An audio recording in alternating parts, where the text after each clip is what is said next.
Adéọlámi ò bá ẹ yọ̀ pé ó tún ti lédún. Adéọlámi ò bá ẹ yọ̀ pé ó tún ti lédún. Èdùmàrè oníjẹ́ òfè yìí ṣòpin. Ọba òkè oníjẹ́ òfè yìí ṣòpin o. Adéọlámi ò bá ẹ yọ̀ pé ó tún ti lédún.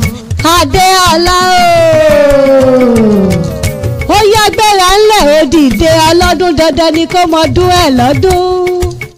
Ayẹyẹ oríkádùn rẹ lógo lónìí ló jẹ́ ìwọ̀n abọ́ oyè Olódùmarè. Ọ̀kan pàtàkì nìyẹn nínú wa nílé iṣẹ́ ìṣẹ̀dálẹ̀ abínibí wa. Gbogbo wa nílé iṣẹ́ ìṣẹ̀dálẹ̀ media concept làwọn abá ọ̀yà yọ̀ oríkádùn. Every March 24th is your day. Ọmọ Ìjẹ̀ṣà òṣèré onílẹ̀ ebì.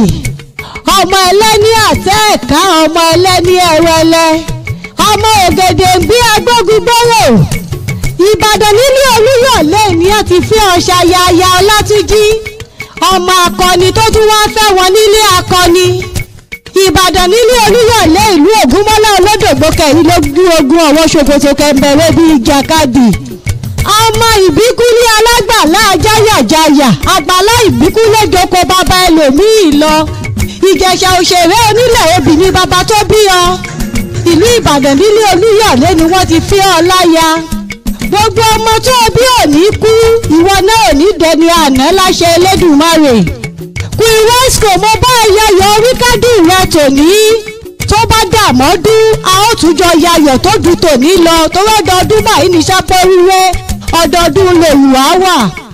Ó ti ṣọdún lónìí ó ṣe tàmọ́dún nínú àlàáfíà nínú ire gbogbo láṣẹ Elédùmarè. Bó bá tún dàmọ́dún kájọ fa ìkúdẹ́gbẹ̀rà láṣẹ ọba òkè.